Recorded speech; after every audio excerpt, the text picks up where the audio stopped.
C'est un chiffre que nous vous révélons ce matin sur TF1. Plus de 470 agressions de pharmaciens l'an dernier en France. C'est l'un des sujets évoqués maintenant par Adrien Gendre avec son invité Catherine Vautrin, ministre du Travail, de la Santé et des Solidarités. Bonjour Catherine Vautrin. Bonjour Adrien Gendre. En effet, ces chiffres révélés ce matin sont édifiants. Il y a pourtant eu un plan annoncé par la ministre Agnès Firmin-Le Bodo il y a quelques mois. Il y a eu une loi. Est-ce que ça veut dire que tout ça, c'est un échec? On est incapable d'assurer la sécurité de nos professionnels de santé? Incontestablement, il faut continuer, il faut condamner fermement. 3 choses importantes. D'abord, quand on regarde les chiffres de l'année 23, je m'entretenais hier avec la présidente de l'Ordre des pharmaciens, on a un élément important qui ont été les violences urbaines de l'été dernier, puisque les pharmacies ont été particulièrement ciblées. Donc victimes collatérales.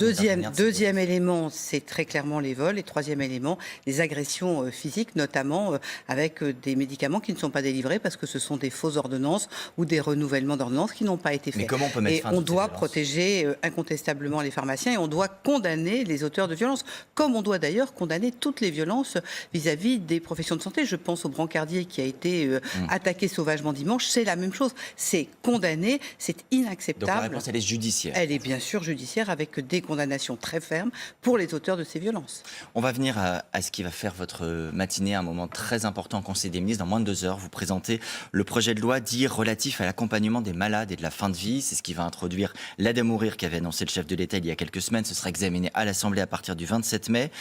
Beaucoup d'interrogations encore sur ce texte, même si on en connaît les grands contours, notamment sur la question de qui va donner l'autorisation de recourir ou non à cette aide à mourir.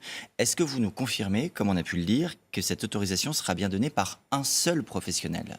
Alors, peut-être qu'on va déjà rappeler les conditions. Les conditions, c'est qu'il faut être majeur, il faut être français ou résider en France de manière permanente, il faut avoir tout son discernement, être atteint d'une maladie grave et incurable, et il faut souffrir de douleurs physiques et psychiques réfractaires. Ça, c'est un état de santé qui conduit un patient à demander potentiellement une aide à mourir. À ce moment-là, il a d'abord une réflexion de 2 jours. On lui propose des soins palliatifs s'il n'est pas en soins palliatifs. Et à ce moment-là, il rencontre un médecin. Je dis bien un médecin qui n'est évidemment pas un médecin de son entourage, aucun lien familial avec le médecin. Ce médecin est chargé de faire une expertise pour voir si le patient répond aux conditions que je viens de décrire. Mais le chef de l'État avait parlé d'une décision collégiale. Je continue si vous le voulez bien. Ce médecin doit interroger un médecin de spécialité, c'est-à-dire que si c'est quelqu'un, par exemple, qui est atteint d'un cancer, il doit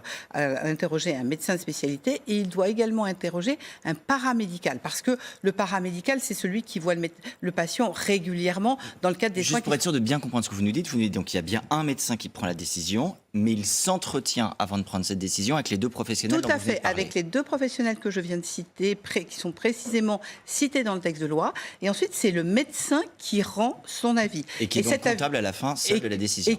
Exactement. Et cet avis, le Conseil d'État précise bien que le médecin peut rendre son avis dans un délai qui est un délai de 15 jours au plus. C'est-à-dire que c'est entre 1 et 15 jours. À ce moment-là, le patient sait s'il est éligible ou pas. S'il n'est pas éligible, la procédure s'arrête. Pour autant, le patient peut faire un recours. S'il est éligible, la procédure continue. Il y a aussi, Catherine Vautrin, des inquiétudes sur le fait que certains médecins, et c'est leur droit, sont hostiles à l'aide à mourir. La Société française d'accompagnement et de soins palliatifs a fait un questionnaire, notamment à ses adhérents, et a publié les chiffres. 86% des médecins adhérents disent qu'ils refuseront d'administrer un produit létal, 80% qu'ils ne voudront pas le prescrire. Alors, vous êtes sur une spécialité qui est celle des médecins qui, aujourd'hui, s'occupent des soins palliatifs. Pour autant, quand on parle avec l'ordre des médecins, on est dans un pourcentage autour de 60%. Le texte de loi prévoit ce qu'on appelle une clause de conscience, c'est-à-dire que, comme on l'a d'ailleurs pour l'avortement, donc un médecin peut faire jouer sa clause de conscience, et donc à ce moment-là, il faut mettre le patient en contact avec un autre médecin pour pouvoir l'accompagner. Parce qu'il ne faut pas oublier que dans ce texte, ce qui est prévu, c'est que le patient peut s'administrer lui-même le produit létal. Pour autant, il y a toujours dans son environnement la présence d'un médecin, parce qu'il peut y avoir évidemment besoin d'un médecin dans le cadre de cette procédure. Si par exemple la personne fait une fausse route. Ça pourrait également être administré par un proche du patient. Là, les inquiétudes, elles sont sur l'accompagnement de ses proches éventuellement. Le texte aujourd'hui prévoit effectivement le patient lui-même, un proche ou un professionnel de santé. Donc, vous savez, le texte, comme vous venez de le dire, vient d'arriver du Conseil d'État. Il sera étudié par les parlementaires à partir de mi-avril. Il sera en hémicycle le 27 mai. Et bien évidemment, la discussion parlementaire permettra de discuter sur l'ensemble Il y a des modifications que vous souhaitez, vous encore, des modifications? À ce stade, moi je trouve que ce texte est particulièrement équilibré. Et je crois que c'était très important d'avoir un texte qui consacre deux idées majeures. Le patient, rien que le patient, parce que c'est le patient qui est l'acteur de cette décision à tous les stades. D'où l'importance que le patient ait tout son discernement pour à chaque phase pouvoir dire, réitérer, jusqu'au moment où il va prendre la potion létale. Il peut bien évidemment, encore à ce moment-là, dire finalement j'ai réfléchi, c'est non. L'autre acteur, c'est effectivement le médecin qui fait l'expertise. Catherine Vautrin, vous êtes également en charge des questions de travail. Cette nuit, les partenaires sociaux ont échoué sur leurs négociations concernant l'emploi des seniors. C'était le dernier volet de leurs échanges sur les suites de l'assurance chômage. Ils doivent encore formellement se prononcer, mais on a bien compris qu'il n'y avait pas d'accord possible. Est-ce que malgré tout, vous validerez la convention d'assurance chômage qui avait été discutée il y a quelques mois? Le sujet, c'est qu'on a deux points et je pense qu'il ne faut pas qu'on les confonde.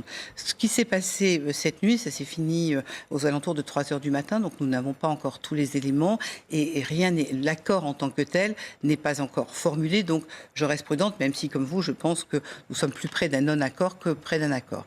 Après, on est sur la partie qui s'appelle l'ANI Pacte de vie au travail. Ça n'est pas la partie qui est la partie sur l'assurance chômage, sur laquelle les partenaires sociaux doivent nous donner des éléments qu'ils doivent nous donner dans les heures qui viennent. Donc on a, dans le cadre de cette discussion, deux éléments et la partie assurance chômage n'était pas dans ce qui était discuté hier soir. Mais vous enverrez bien une nouvelle lettre de cadrage aux partenaires sociaux pour leur demander une nouvelle réforme de l'assurance chômage? Pour l'instant, on va déjà attendre qu'ils nous actent les éléments, qu'ils nous donnent, parce que je rappelle que l'assurance chômage telle qu'elle est exercée aujourd'hui, elle se finit le 30 juin 2024. On était dans ce qu'on appelle techniquement un décret de jointure, donc de toute façon, il faut qu'on ait une réponse pour voir ce que l'on fait à partir du 1er juillet. En un mot très rapidement, Catherine Vautrin, il y a quelques jours, le Premier ministre a annoncé une taxe lapin pour ceux qui n'honoreront pas leur rendez-vous chez le médecin.